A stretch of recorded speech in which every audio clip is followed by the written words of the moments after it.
Right. Some of the specifics and regulatory challenges to the liquidity coverage ratio is to how it's going to be treated. So you're looking at the treatment of wholesale, the treatment of borrowing, the treatment of deposits, and the treatment of the actual savings itself. That's going to be very significant because that's going to require data to be captured in different buckets.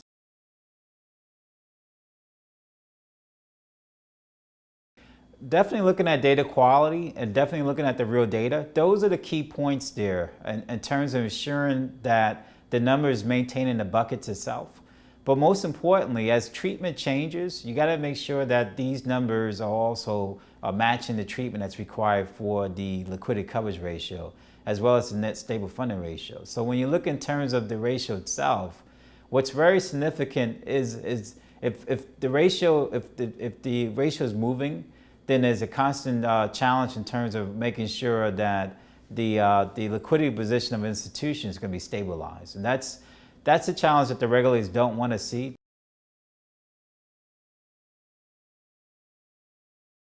Well, the internal controls and frameworks is very significant in terms of the liquidity coverage ratio or just in any regulatory requirement. That's going to be, that's significant in terms of documentation of the controls itself, who's doing what is being done in terms of the actual use of data that's being used, the output of data.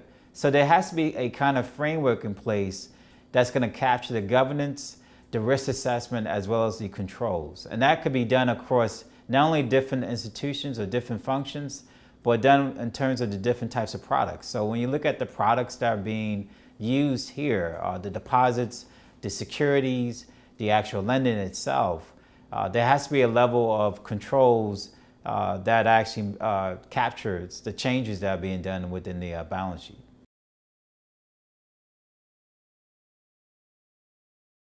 The data should be definitely done, a correlation between real time as well as what's being done on a correlative basis.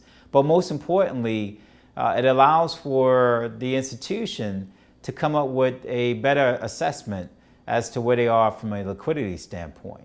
And that's going to actually give a lot much more granular in terms of the liquidity coverage ratio. Well, thank you for having me here.